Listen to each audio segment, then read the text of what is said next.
کاتان باش خوێنکەرانی ئەزوو خۆشەویست لە سێکشنی دواتر لە پارتی دواتر لەگەڵتان داین طبعا لە پارتەکەی پێشووتردا جیم بەتەنیا لە ناو بەلەمە بچووکەکەدا خەوی لێکەوت وەکو پێم وتی وەکو بێرێنانەوەیەک جیم پێشەوەی سەنگەرەکە بەجێ بڵێ تەنها ئامانجی ئەو بە بەلەمەکەی بێنگەم دۆزێتەوە کە بەلەمەکەی بێنگەنی دۆزیەوە ئەوزار ئایدی دووەمی بۆ هات بیرۆکەی دووەمی بۆ هات کە بەلەمەکەی بەنهێنی لە شەودا بچێتە لای کەشتی ئیسپانیۆڵا پەتی لەنگەرەکە ببڕە و بڕیشی بۆی کچەتەکانی چکە نەتوانن کەشتێکە بەکاربێنن وە ڕێگریان لێ بکەن کەشتێکە بەکاربێن و کەشتەکە بۆ خۆی بڕوات ئێستا جیم لە ناو بەلەمەکەدا بەتەنیا خەوی لێکەوت لە ناو خەویەوە خەویش بەمی ماڵەوە و بە میوانخانەی ئەدمیرالەوە تەنان پێ کاتی خەونەکەشم پێگوتی ئێستا کە بەیانی هەڵدەستێتەوە دیمەنێک دەبینی ئەوزار ئایدی سێمیشی بۆ دێ تەمەشاکە ئەڵۆن ئەسی بەتەنیا لە دەریادا When I woke, کاتێک هەستام خەبەرم بۆ the sun was up خۆر هەڵاتە بوو and I found خۆ بەسەرمەوە بوو I found myself خۆم دۆزیەوە about بە تەقریبەنی a quarter چارەگە میلێک لە باشووری خۆرئاوای کۆتایی دورگەکە بەو جۆرە کاتێک هەستام خۆر بەسە سەرمەوە بوو خۆر هەڵات بوو وەروە خۆم دۆزیەوە چارەگە میلێک لە باشووری خۆرئاوای کۆتایی دورگەکە هەر چەندە The show was very rocky ئەگەدار بە هەر چەندە The show was very rocky دەڵێ کەناراوەکە زۆر بەرداوی بوو یعنی پڕ بوو لە بەردی تاشە بەردی گەورە کەناراوەکە وەروە خاڵی دووەم The sea rough وەروە دەریا زۆر تون بوو زۆر شەپۆل و شتی هەبوو کەواتە بۆیە کەواتە ئەگەدار بە کەناراوەکە زۆر بەرداوی بوو وەروەها The sea rough وەروە دەریا زۆر توند و شەپۆلای بوو بۆیە I could not risk trying to go to the shore بۆیە نەمدەتوانی ئەو ڕیسکە بە خۆم دەمڕۆمە کەناراوەکە یعنی بە کوردی وەک دەڵێ دەمویست بڕۆمە وشکانی بڕۆمە کەناراوەکە بەڵام ئەو دوو خاڵە ڕێگر بوون لەوە یەکەم دەریا کەناراوەکە زۆر بەرداوی بوو ینی بەلەمەکەم تێک دەشکا دوم شیش دەریا زۆر شەپۆل و تون بوو ئەگەدار بە نەدەوێرام نەمدەتوانی ئەو ڕیسکە بخۆمە کەواتە گەرگوتی جیم could not risk trying to go to the shore جیم نەیدەتوانێت ئەو ڕیسکە بە خۆی بدا بۆی بچێتە کەناراوەکە ئەو دوو خاڵە ئەگەدار بە هۆکارن ئەوانەوە خاڵی یەکەم ئەوش خاڵی دووەم ئەگە پرسیارەکە بەو زۆر بوو وەڵامەکە ئەو دوو خاڵەیە I tried to paddle هاوشەی پادڵ لێرەدا فێر بە لەبەرەوەی توی لە پێشە بە ناونی شاد بوو چکە گوتی there was also a paddle لەسەر بەلەمەکە سەوڵێکە بوو ئەو کاتە ئەی لە پێش بوو ناوم بەڵام لێرەدا فێر بە بەڵێ I tried to paddle دەستم بە سەوڵ لێدان کرد but the boat was difficult to steer بەڵام بەڕاستی قورس بوو ئەو بەلەمە لێ بخوڕی یعنی ئەو بەلەمە بچووکە لێ بخوڕی and water started to come in ئاو دەستی کرد بە هاتنە ناو بەلەمەکەوە I felt horribly frightened زۆر بەخراپی ترسام how could I hope to reach land من چۆن هیوای ئەوە دروستکەم بگەمە کەناراوە کە کاتێک دیمەنی خۆم ئاوا دەبینم کاتێک وەزعی خۆمدا ئاوا دەبینم چۆن هیوای ئەوە بخوازم بڕۆمە وشکانی بەو جۆرە sometime later چەند ساتێک دواتر as I moved around the coast کاتێک بە کەناراوەکە بە چواردەوری کەناراوەکە دەسوڕامەوە دەڕۆیشتم as I moved around the coast یعنی کەناراوە کاتێک بە چواردەوری کەناراوەکە دەڕۆیشتم I suddenly لە ناکاوڕە saw the Hispaniola in front of me لە ناکاوڕە کەشتی هیسپانیۆڵام لە بەردەمی خۆم بینی باو زۆرە وەک دەڵێ هیچ هیوای بەژیان نەمابووە هیچ هیوا نەمابوو بەڵام وەک دەڵێ خوای گەورە ئینسان نابێت بە هیچ کاتێکدا بێومێدشکە هەمیشە خوا هەیە بۆ زۆرە دەبێت لە هەموو کاتە سەختەکانی ژیانی ئینسان ینی بەڕاستی ئومێد و هیوایەکی بەخوای گەورە بێت چکە هەموو کاتێک دەرگای ڕەحمەتی خۆی هەر کراوەیە و داناخرێ بە هیچ شێوازێک بۆیە کاتێک کە جیم بەتەنیا ناو بەلەمەکەدا هیچ هیوای نەمابوو بەڕاستی disappointed بە هیوا ببوو بچۆن هیوای ئەوە هەبێ بسم بگۆمە کەناراوە کە وەزعی خۆم ئاوا دەدی جیم هیچی بۆ خۆ نێش بۆ بەس مردن بکەوتە ناو دەریا و بمرێ بەڵام دەڵێت لە ناکاوڕە کاتێک بە کەناراوەکەدا دەسوڕامەوە کەشتی ئیسپانیۆڵام لە بەردەمی خۆم بینی کاتەها خوای گەورە دەرگای لێ کردەوە بەو جۆرە I suddenly saw the Hispaniola in front of me لە ناکاوڕە کەشتی ئیسپانیۆڵام لە بەردەمی خۆم بینی less than کەمتر half a mile away کەمتر لە نیو میل لە من دوور بوو کەشتی ئیسپانیۆڵا his sails یعنی چارۆگە ئەوەی کە باپاڵی پێوە دەنێ بۆی کەشت بەلەمەکە بڕوە her sails were moving freely in the wind چارۆگەکانی بە ئازادانە دەزوڵانەوە بەهۆی باوە با لەی دەدان دەزوڵە and it was clear to me that no one was sailing her. بەڕاستی زۆر ڕوون بۆ من و ئاشکرا دیار بوو کە کەس ئەو بەلەمە ئەو ببوورە ئەو کەشتە لێ ناخورێت چکە جیم بۆ خۆی لەسەر کەشتەکە بووە دەیزانی ئەگەر بێت و کەشتی کەسێک لێ بخورێت چۆن دەڕوا و ئێستاش دەبینێ کە بەلەم کەشتەکە دیمەنی کەشتەکە دەبینێت دڵێ دڵنیا بمەوەی کە ئەو کەشتە کەس دەی ناخورێت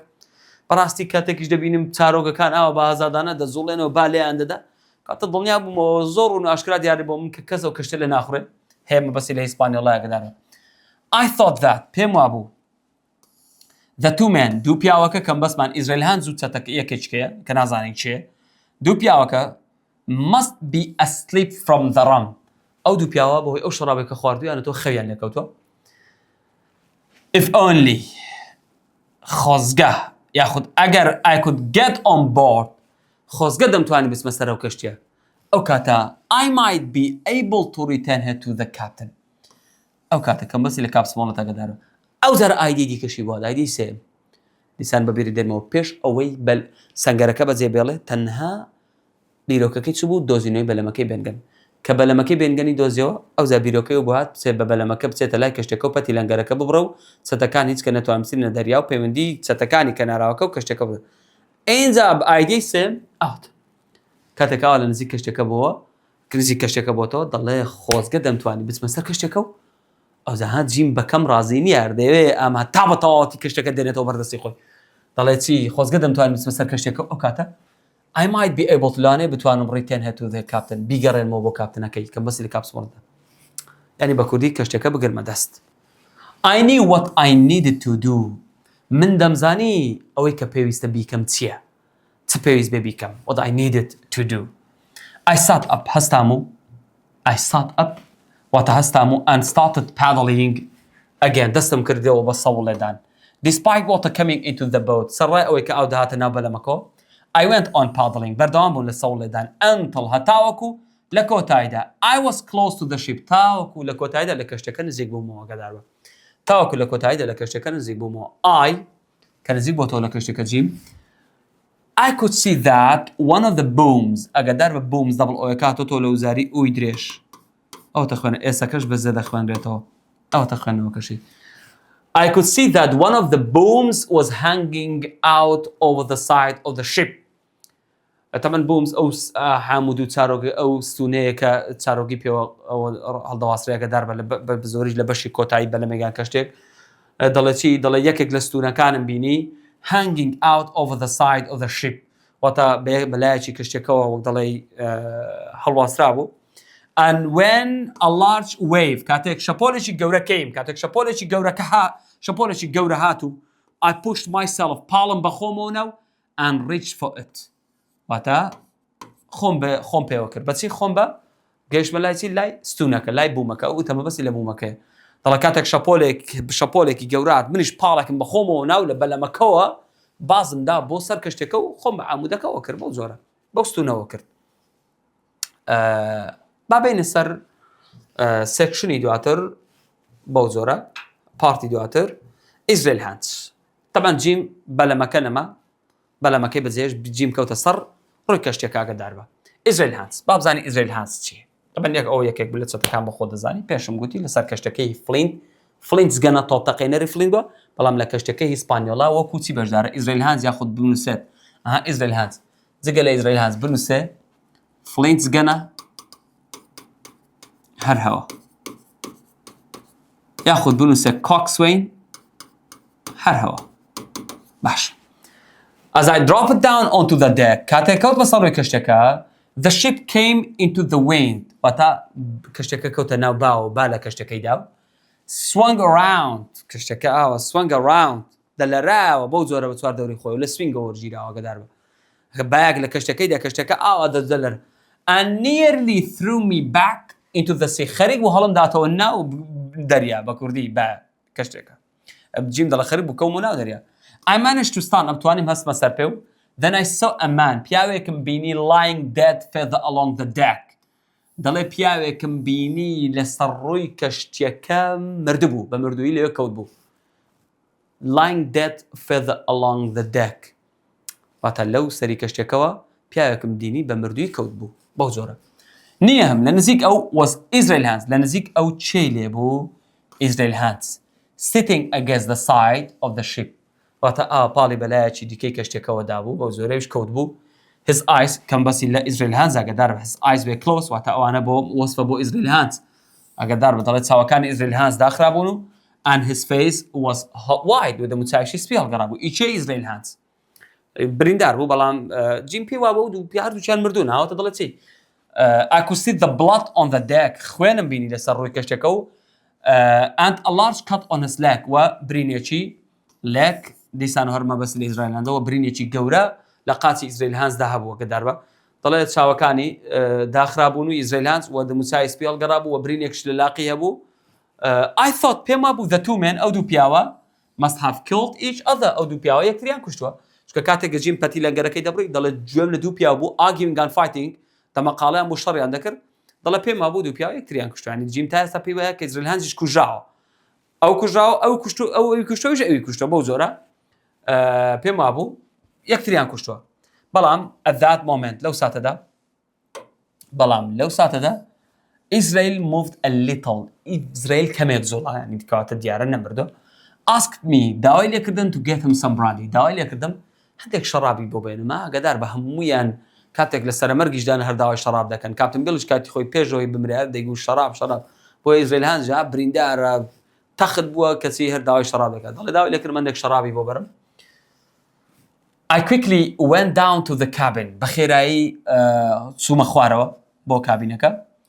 It looked terrible ئەو ئوتەمە بەسی لە کابینەکە یەگەدارەوە کابینەکە زۆر سامناک دیار بوو زۆر بەترس دیار بوو لەو and was covered in empty bottles پڕ بوو لە چی لە شوشەی بەتاڵ هەر خواردبوویان و خەڵیان دابوو پڕ بوو لە شوشە شەڕابی بەتاڵ but I managed to find a little brandy بەڵام توانیم لە کۆتاییدا هەند کەمێک براندی شەڕابی براندی هەر بدۆزمەوە تەمەن براندیەکە بۆ چێ براندیەکە بۆ ئیزرائیل ئاگادار بە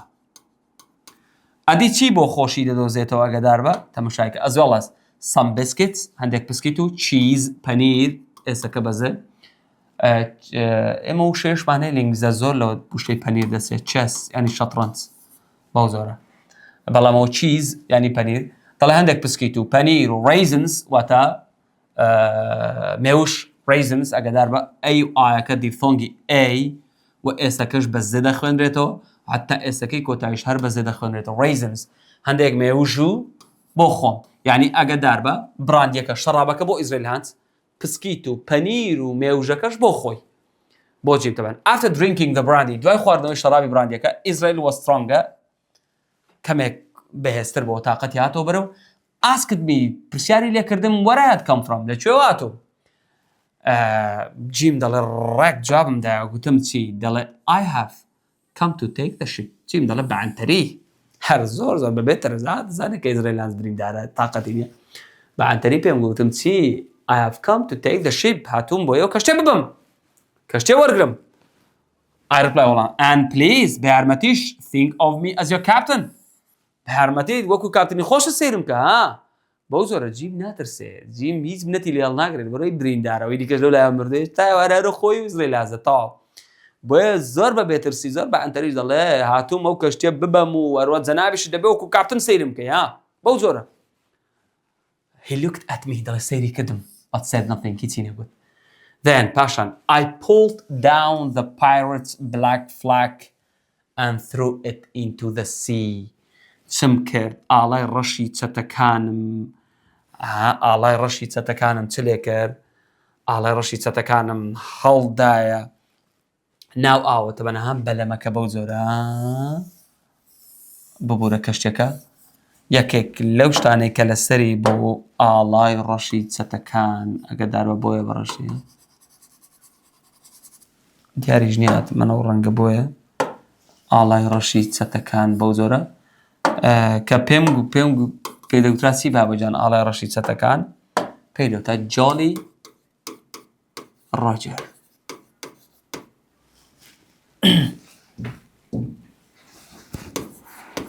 جۆلی ڕۆجەر کە جۆلی ڕۆجەر بەمانای چ دەهات بلاک فلاک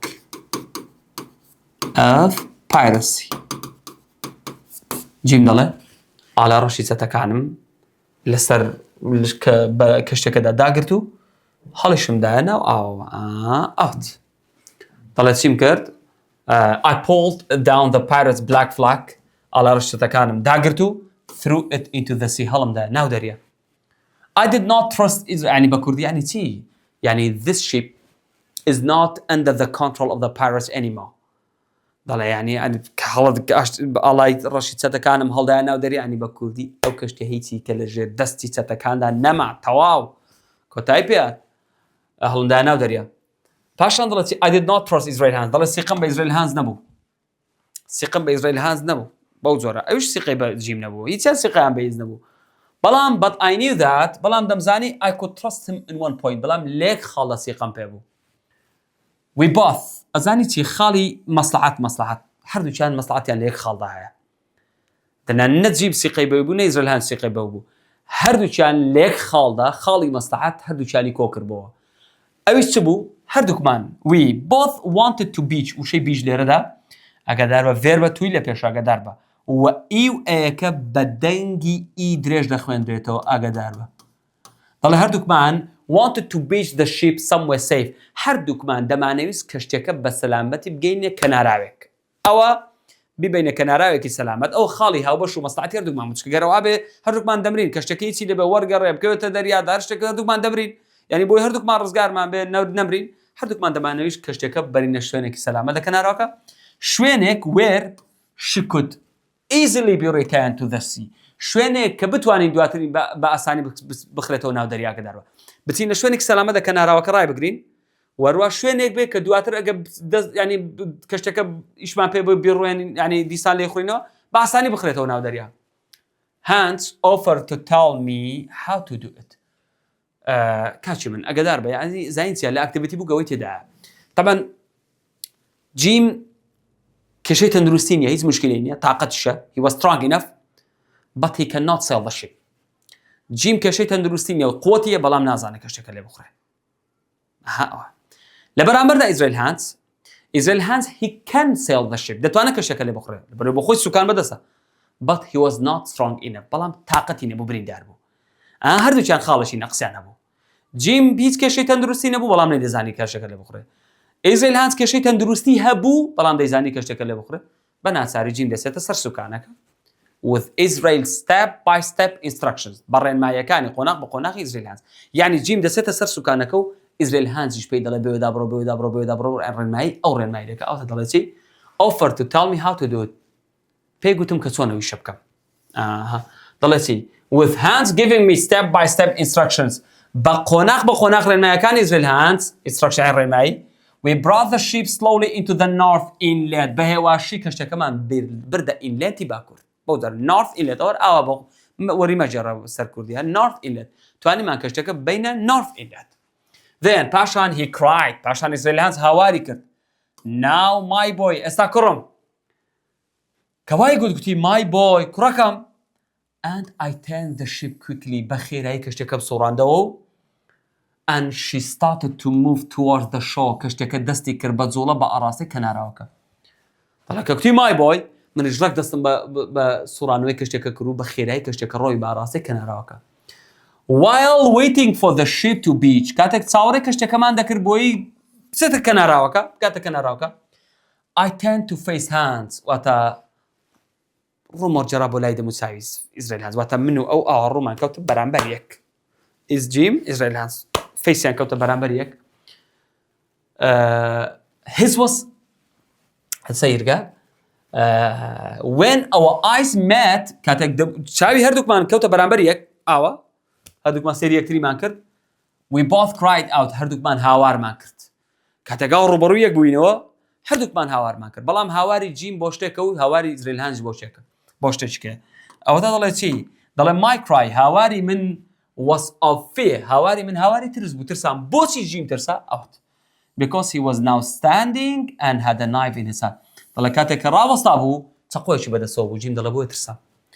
کاتێکا سێری یەکتریمان کرد هەردووکمان هاوارمان کرد هاواری من هاواری ترس بوو ترسام لەبەرەی Israel hands لێرە کە وەستا بوو چەقۆی بەدەستەوە بوو ئەدی هاواری ئەو his was a cry of attack بەڵام هاواری ئەو هاواری هێرشکردن بوو هاواری جیم هاواری ترس بوو هاواری Israel هاواری هێرشکردن بوو ئەگەدار جیم بۆ چی ترسا لەبەرەوەی چەقۆی بەدەستەوە بوو he came he مەبەست لە Israel hands came towards me بەرەو لای من هات بەرەولای من هات but I ran to the side بەڵام من بەلایەکدا ڕام کرد و pulling one of my pistols out from my belt یەکێک لە دەمانچەکانم لە قایشەکەم هێنایە دەرەوە چونکە دوو دەمانچەی پێ بوو جیم as I moved کاتێک کە ڕۆیشتم یەکێک لە دەمانچەکانم هێنایە دەرەوە at that moment دەو ساتەدا the ship ran onto the shore کەشتەکە ڕۆی بەرەولای کەناراوەکە with a huge and sudden movement بە جوڵەیەکی لە ناکاو جوڵەیەکی مەزن جوڵەیەکی گەورە fell over to one side کەشتەکە بەلایەکدا کەوت ئەوە کەشتەکە ئاوای لات بەلایەکدا کەوت نەکەڕاوە نقوم بێ ئەرسەرا و ژوور بێ کەشتەکە ئاوا ڕێک بەلایەکدا کەوت کەشتەکە one side we both fell down onto the deck ئێمە هەردووکمان لەسەر کەشتەکە کەوتینە خوارەوە ینی کەوتینە خوارەوە ناو ئاو نا هەر لەسەر کەشتەکە کەوتین چونکە کەشتەکە ئاوای لات ئێمەش دەکەوین but I jumped up بەڵام من هەستامەوە دووبارە و and started to climb the nearest mast ئەوەی کە ئاڵاوشتی پێوە دەخەن دەڵێ دەستم کرد بە هەڵگەران بە نزیکترین ستون بەو زۆرە mast ئەگەدار بەویش دەنگی ئای درێژە mast on getting high up the mast لە سەرکەوتنم بە سەر ستونەکەدا I stopped کاتێک سەر دەکەوتم بەسەردا I stopped to load my two pistols وەستان بۆ ئەوی دوو دەمانچەکەم سوارکەم ئەو دوو دەمانچەیەکە پێم بوو hands began to come up the mast after me ئیزرائیل هانزیش دەستی کرد بە هەڵگەڕان بەسەر ستونەکەدا بە دوای مندا بە دوام کەوت ئەویش وەکو من دەستی کرد بە هەڵگەڕان بەسەر ستونەکەدا and then پاشان he stopped climbing ئەو لە ئەوە وەستا لە هەڵگەڕان بەسەر ستونەکەدا وەستا و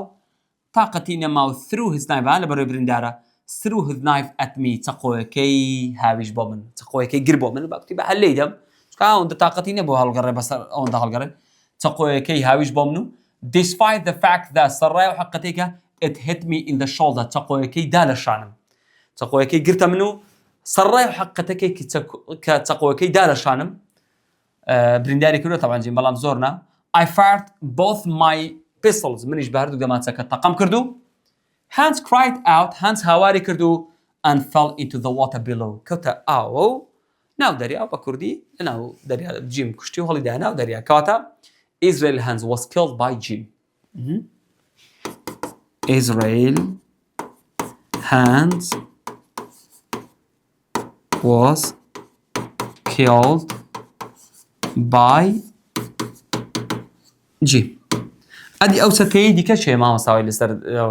ئیزرائیل هانز کوشتێتی نازانین کاکەویش یەکێکە لە سەتەکان بەو جۆرە ئاگادار بە کەواتە کوشتی یەکێک لەو هەڵبژارانەی کە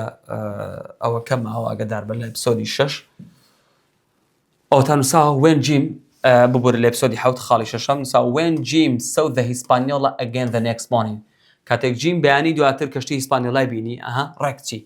ئەها بیچی نووساوە he had کاتێک خەبەری بۆ کە نووسبوو خەبەری بۆ بە he had the idea of getting the ship back from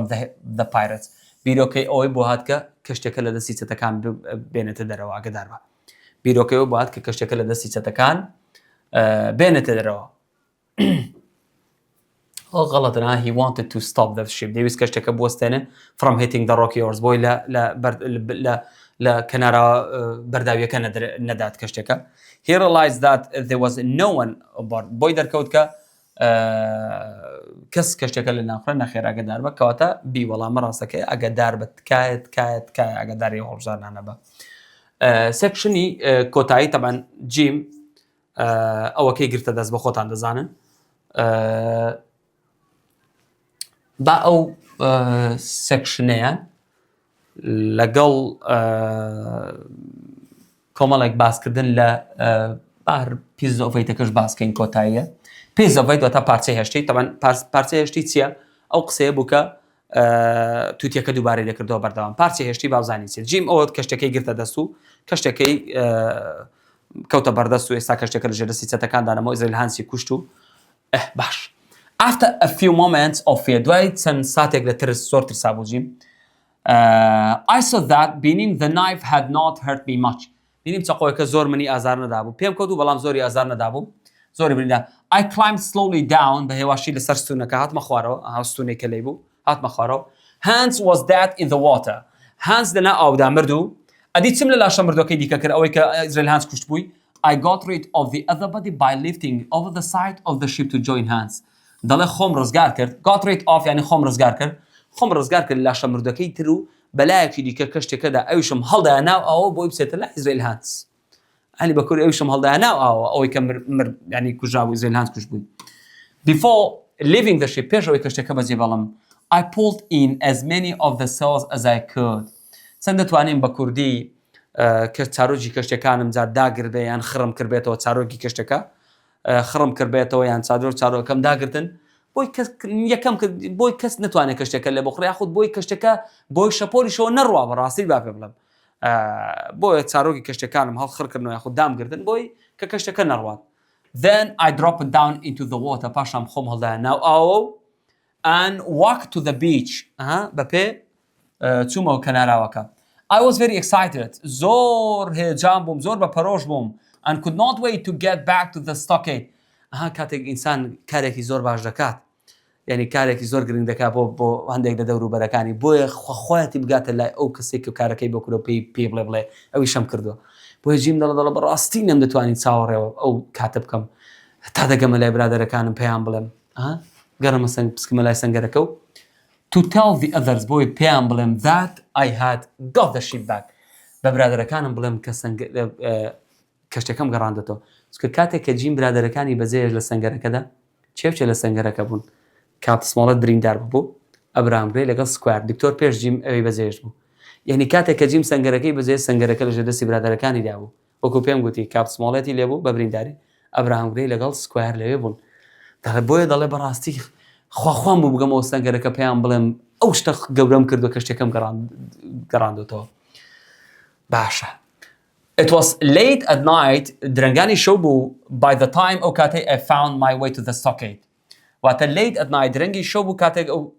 find my way ڕێگای خۆم دۆزیەوە بەرەو سەنگەرەکە. As I came towards the gate دانی دەروازە کاتێک بەرەو لای دەروازەکە ڕۆیشتم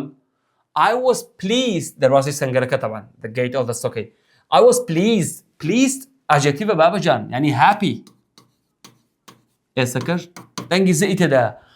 I was pleased to hear the sound of my friend snoring بەڕاستی کاتێک لە دەروازەی سەنگەرەکە نزیکمەوە زۆر دڵم خۆش بوو زۆر خۆشحاڵ بووم بە بیستنی دەنجی پرخەی برادەرەکانم Then I walked in پاشان چوومە ناوەوە چوومە ژوورەوە When I walked in کاتێک کە چوومە ژوورەوە a strange voice suddenly cried out دەنگێکی نامۆ لە ناکاوڕە هاواری کرد چی؟ Pieces of eight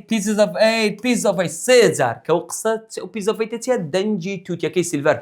وەنهای بچێ It was Silver's parrot دەڵێ دەنجی تووتیەکەی سیلڤەر بوو کە ناوی چ بوو تووتیەکە کاپتن فلین بەو زۆرە کە کاپتن فلین ناو چیرۆکی ترێژە ئایلەند ناوی چی بوو the most dangerous pirate that ever sailed ترسناتی چەتەی دەریا و هەروە دەنجی چی دیکەش بوو ببوورە ناوی چی دیکەش بوو ناوی تووتیەکەی سیلڤەر بوو کە بە ناوی دەڵێ سێ جار تووتیەکەی سیلڤەر piece of eight there was no time to think کاتم نەبوو بۆ بیرکردنەوە the man woke up پیاوەکان immediately دەست بەجێ خەبەریان بۆەوە و Silver cried سیلڤەر هاواری کرد Who goes there چێ لەوەیە یاخود چێ هاتووە I tried to run away هەوڵم دا هەڵبێم but it was impossible هەوڵم دا هەڵێم بەڵام بەڕاستی زۆر مەحاڵ بوو بۆ لەبەرەوەی they soon caught me they لێردان بەس لێ چەتەکان زوو caught پاسی وشەی کاچە بە زووی منیان گرت و Silver ordered someone to go Silver فەرمانی بە یەکێک لە چەتەکان کرد بڕوا و get a torch ئەگەدار بە ئۆ ئاری بەدوا دەهاتوە دەنگی ئۆی درێژی تێدا ئۆی درێژ torch فەرمانی بە یەکێک لە چەتەکان کرد بڕوات و get a torch ئاگرێک یاخود مەشخەڵێک بێنێت و ڕووناچێک بێنێ and I waited for the light to come چاوەڕێم کرد کە ڕووناچێکە بێ دەگەدار بە کاتێک کە جیم برادەرەکان سەنگەرەکەی بەجێ سیر کە برادەرەکانی لێوە بوون سکوایەر و ئەبراهامگرێ و کاپسمۆڵەت ئێستا کە هاتووە سەتەکانی لێن کەواتە ئەوە چۆن بۆ چی ڕووی دا و چۆن ئەو شتە بووە ئەوە لە ئێپسۆدی 8 کە داخڵنی بۆ ئیمتحانی وزاری ئەوە دەردەکەوێت دەگەدار بە هیوادارم ئینشاڵڵا کە ئێپسۆدی 7 خوێن ینی بە تەواوەتی ئەپسۆدی 8 شەراوە بۆ خۆتان بخۆنەوە بزانین چۆن ئەو ڕێکەوت نەکراوە ینی ڕێکەوتنەکە لە نێوانی چێ و چێداکراوە هەموو ئەوانە ینی حەز دەکەم هەڕێک ئەپسۆدی 8 بخوێنەوە چووکە ڕاست ئەپسۆدی 8 داخڵنی بۆ ئیمتحانی وزاری بەڵام بیخوێنەوە بزانانی ئەو ڕێکەوتن لە نێوان چێو چێراکراوە بۆچی کاتێککە جیم سنگەرەکە بەجێش برادەکانی لێ بوون کەسی ئێستا چەتەکانی لێن و سیلڤەری لێگە دەوە جیم کەوتە بەردەستی چەتەکان و چ لە جیم دەکەن و چی لێ دەکەن چ ڕوودەدا ئەوە لە ئێپسۆدی 8 داخڵ نیە بۆ ئیمتحانی وزاری لێ وەڵامی ئەو شتانە هەمووی دەردەکەوێت ئەوە هەڵبژارنەکانی ناو ئەکتیڤیتی هەمومان هەڵکردن لێرە ئەوەی تێدا ئاگدار بە at the missing words ئەو شانێکە لابراون زیادیانکە دەڵێسی دەڵێ زیادیانکە سەمەریەک پوختەیەک لەسەر ئەپسۆدی 7 بەڵام سێکشنی 3 لەگەڵ 4 تەماشاکە سێکشنی 3 لەگەڵ 4 چیە alone at نازانم ئیزرائیل هانس لەگەڵ پیزەڤیت پێمە یان نا alone at بەڵێ تقریبا ئەوەیە After Jim had climbed on the board of the Hispaniola ship بەڵێ ئیزرائیل هانس لەگەڵ پیزەڤیت تەمەن پێمە هەرەوە دەکات After Jim had climbed on board the Hispaniola ship دوای کە کەشتی جیم کەوتە چۆ سەر کەشتی ئیسپانیۆلا he found two men بۆی دەرکەوت دوو پیاو who both seemed dead پێدەچوو هەردووچیان مردبن پێدەچوو Jim was thinking that they must have killed each other پێی وابوو ئەو دوو پیاوانە یەکتریان کوشتووە but then بەڵام دواتر one of them یەکێک لەوان کە بە ناوی ئیزرائیل هانس بوو moved and asked him for some brandy کەمێک زوڵاو داوای لە جیم کردن دێک شەرابی براندی بۆ بێنێ Jim found some brandy for the pirate جیم هەندێک شەرابی بۆ چەتەکە دۆزیەوە کەم بە چەتەکەم بەسی لە ئیزرائیل هانس ئاگادار بە gave it to him پێیدا بە ئیزرائیل هانسی دا و then told the man بە پیاوەکەی گوت کەم بەسی لە ئیزرائیل هانسە that he کەم بەسی he چێ جیم کە جیم هۆکینز was now in charge لێرەدا دەنجی ئایدرێژی تێدا ئاگادار بە charge ینی بە کوردی بەرپرسە وەکو لە تێکستەکەدا نووساوە captain think of me as your captain وەکو کاپتن سێرێک لێدا وشەی in charge بەکارێناوە ئاگادار بە دوای لە تێک نەچێ وڵێ شوێ هێناوە دەڵێ وەکو بەرپرس سەیرم کە بەو جۆرە both Jim and Israel Hands هەردووکیان جیم و ئیزرائیل هانس now wanted to beach وشەی بیشدەرژە هەرڤێر بە wanted to beach the Hispaniola somewhere safe هەردووچیان دایانویست کەشتێکە بەنە شوێنێکی سەلامەت لە کەناراوەکە but Jim did not have to sell the ship بەڵام جیم نەیدەزانی چۆن کەشتی لێ بخورێ ئیزرائیل هانزیش was not strong enough to do the job بریندار بوو تاقەتی نەبوو هەردووچیان خاڵی ئەویان هەبوو پێم گوتی instead لە بری ئەوە he offered to tell the boy مەبەستی لە جیم ئاگادار بە بە کوڕەکەی گوت what to do کەچی چۆن ئیشەکە بکات جیم چۆ سەر سوکانەکە و ئیزرائیل هانز ڕێنمایی دەکرد soon Jim was sailing the ship into the safety جیم زوو کەشتەکەی بە سەلامەتی بردەکوێ شوێن بە سەلامەتی for the north inlet بردیان north inlet بەو جۆرە just before the Hispaniola beach پێشەوەی کەشتی ئیسپانیۆلا بڵێن ڕێکەناراوەکە بۆ سێ بچێتە کەناراوەکە Jim turned to find Hands standing with a knife جیم ڕووی وەرجێرا و بۆی دەرکەوت کە ئیزرائیل هانس وەستاوە بە چەقۆشی بەدەستەوە ready to kill him ئامادە بوو کە جیم بکوژێت he came towards Jim بەرەولای جیم هاتوو but Jim quickly moved to avoid the attack بەڵام جیم بە خێرایی جوڵا بۆی لە هێرشەکەی ئیزرائیل هانس دوورکەوێتەوە گەدار بە and then the ship hit the shore violently کەشتەکە زۆر بە violent یعنی زۆر بەتوندی کەشتەکە دای لەکوێ دای لە کەناراوەکە زۆر بە خراپی کەشتەکە بەر کەناراوەکە کەوت و fell to one side دەیال بەلایەکدا کەوت کەشتەکە بە کەناراوەکە کەوتووە throwing both man and boy to the deck هەردووچیان لەسەر ڕووی کەشتەکە بەربوونەوە Jim quickly got up جیم بە خێرایی هەستا و ran to the nearest mast ڕای کرد بە بەرەولای نزیکترین ستون and started climbing up دەستی کرد بە هەڵگەران بەسەر ستونەکەدا گەدار بە when he was high up کاتێک بڵێ سەرکەوت بەسەر ستونەکەدا he stopped کاتێک سەر دەکەوت he stopped to load his pistols وەستا بۆ ئەوی دەمانچەکانی سوار کات but Hans was following fast هاندیش بە خێرایی بە دوای ئەودا following fast بە خێرایی fast دەرەدا adverb ئاگادار بە لە بەرەوەی main verb following بەدە was following fast بە خێرایی بە دوای ئەودا then he stopped as he threw the knife پاشان ئیزرائیل هانس وەستا و he threw the knife تقويكي هاوشتو hit Jim in the shoulder دايلة شو دايلة شاني Jim despite the سراي away Jim was able to fire both guns سراي كتقويكي بيش كودو Jim بلام Jim تواني بهردو جماعتكي تقيلي بكاتو and Hans fell into the water Hans جيش كوتا now أو with a cry بهاوارو باشا finding that طبعا ديار او بسماري تشي سكشني سيم وتوارم إسرائيل هانز لقول بيزافي دلتشي finding that he was not bad there بوي دركوت كبخرابي بريندار نبو أو Jim threw the other dead man into the water Jim بيا مردوكي دي كشي أو كي إسرائيل هانز كش بوي هالي ديانا أو ويش then باشان leaving the ship as safe as he could سندت واني كشتكي بسلامتي بزيشت he started walking back as fast as possible to the ديسانو fast there the adverb لأن ما نديو أزا كده لبروي main verb معناه كده he started walking back as fast as possible to the stockade سندت واني بخيراي تو لا سنجركا to tell his to tell his friends boy ببرادر كاني بله everything had happened همو أوشتانه بقى يعني سندت واني بخيراي برو لاي سنگرەکە بۆی بە برادەرەکانی بڵێت هەموو ئەو شتانی کە ڕوویاندا بۆی هەمجێڕێتەوە he finally got there late at night لە کۆتایی شەودا درەنگانی شەودا گەیشتە ئەوێ و and he was happy to hear the loud snoring زۆر دڵخۆش بوو was happy to hear the loud snoring بە دەنجی زۆر خۆشحاڵ بوو بە بیستنی دەنجی بەرزی پڕخەی برادەرەکانی as his friends slept inside كبرادركاني خوت بون ناس سنگركا بيوا بو طبعا جي but then باشان going in through the gate بلام لتسوني بو لايس دروازي سنگركا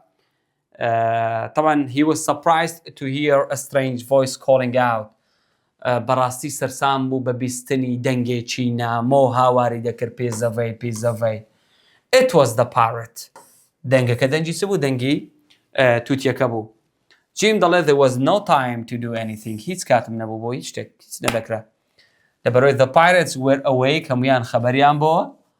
then they quickly caught Jim بەخێرایی جیمیان گرت و there was no escape بە هیچ شێوازێک هیچ ڕێگایەک نەبوو بۆی کە جیم ڕابکات ئاگادار بە ئەو لێرە دەڵێ imagine yourself خەیاڵ بۆ خۆت کە as Jim وەکو Jim asleep in the boat بەتەنیا لە بەلەمێکداوی describe your dreams about home and events at the Admiral Benbow وەصفکە و باسی ئەو دەکات تەنانەت ئەمە ئەوەشمان هەموو باس کرد ئاگادار بە جیاوازی نێوان لە کاتی شەڕەکەدا شەڕە خوێناویەکە جیاوازی پیاوە ڕازگۆکانە طبعا ئەوەی ئێرە هەمووی سەمەریەک بوو پوختەیەک بوو لەسەر سێکشنی سێم لەگەڵ چوارە ماستە سێکشنی ئیزرائیل هانز لەگەڵ پیزەڤەی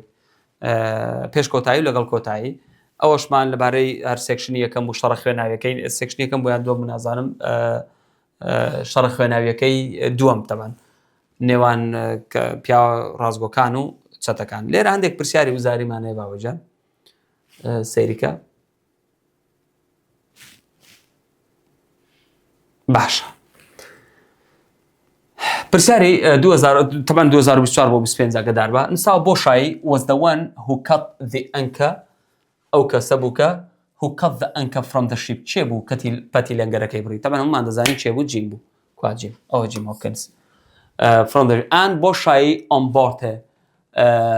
killed Israel Hands و چێشی کوشت ئیزرائیل هانزشی لەسەر کەشتێکە کوشت ئاگادار بە دەڵێ ئیزرائیل هانز پەتی لەنگەرەکەی بڕی نەخێر دکتۆر لیسی بوو نەخێر دەیان کابین بۆی بەڵێ ببوورە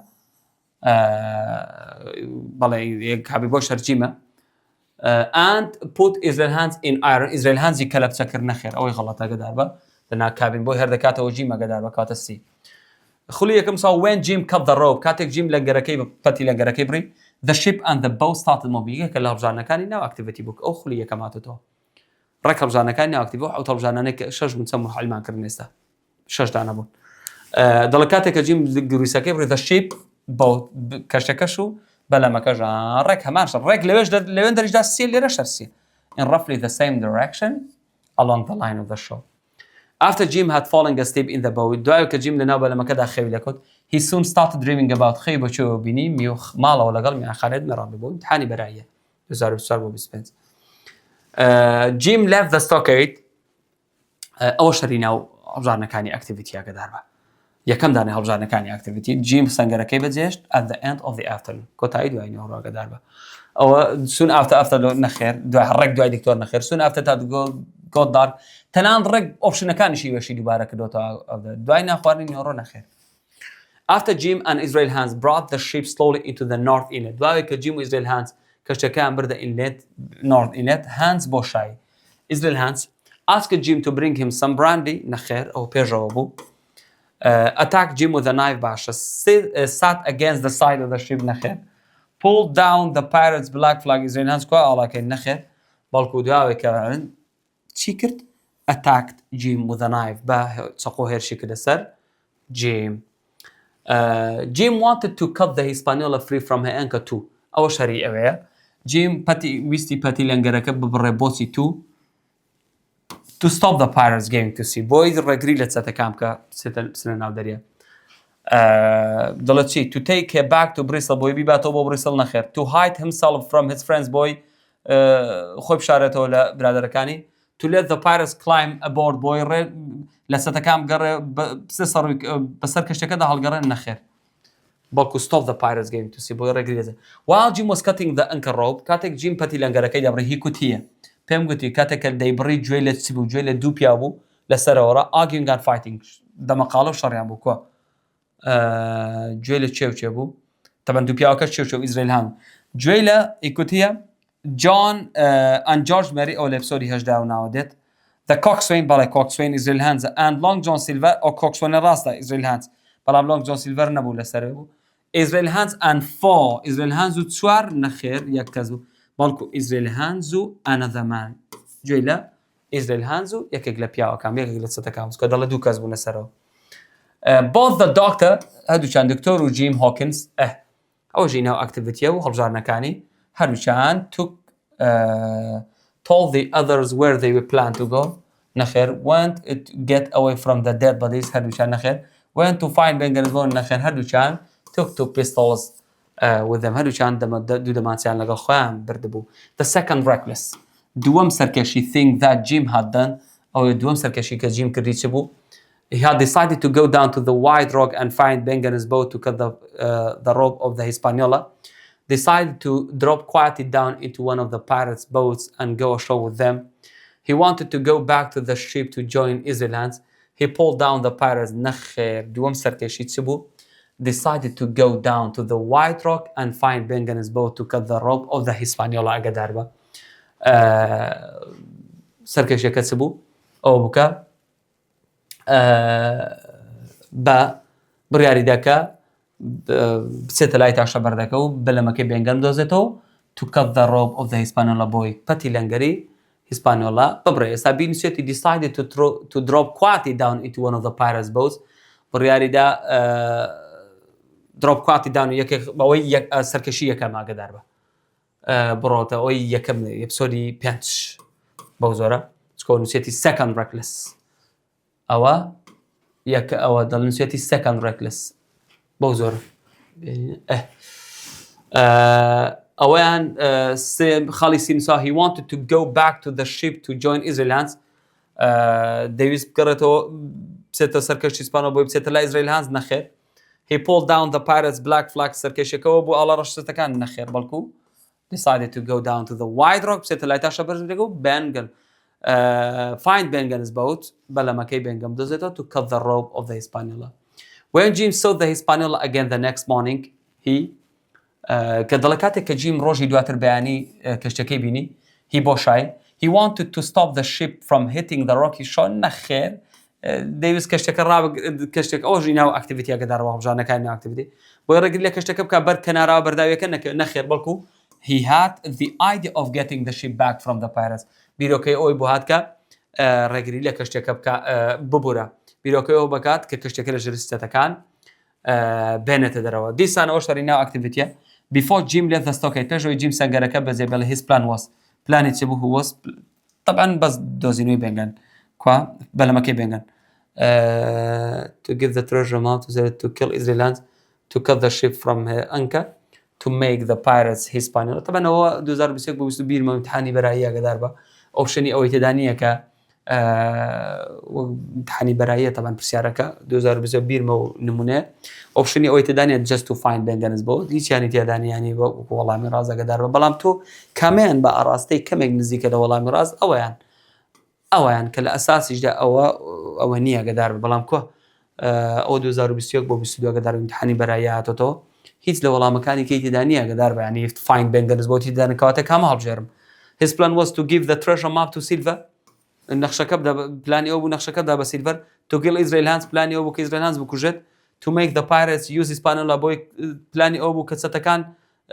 کەشی Hispaniola بەکاربێن نەخێت تا ئێوارە ئەوەی کە تۆزێک لەی نزیک بێ ئەوەیە to cut the ship from her کە هەرچەندە لە ئەساسیشدا ئەوەش وەڵام نییە بەڵکو to find بێنگەنز بەوت کەواتە خوێندکارانی عەزیزم ئەوەش بریتی بوو لە باسکردنی ئێپسۆدی 7 بە کۆتایی ئێمە کۆتاییمان بە هەموو ئێپسۆدەکان هێنا ئەو 7 ئێپسۆدانەی کە بۆ ئیمتحانی وزاری داخڵن وەکو بەڵێنمان پێدا بوون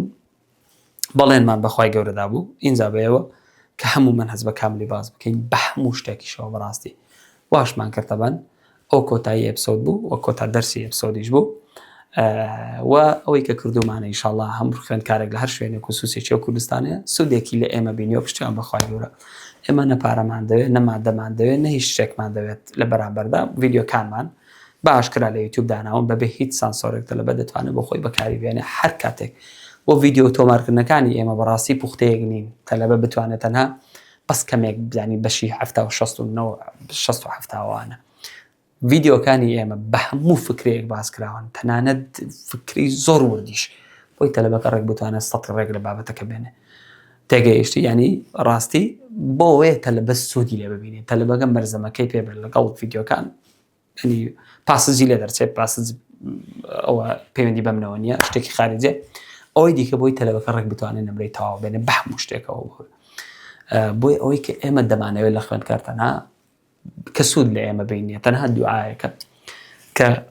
دوعایەکی باشمان بۆ بکات لە خوای گەورە بڵێ خۆی خێری بنووسیان هەر شتێک ئەگەر نا ئێمە بەڕاستی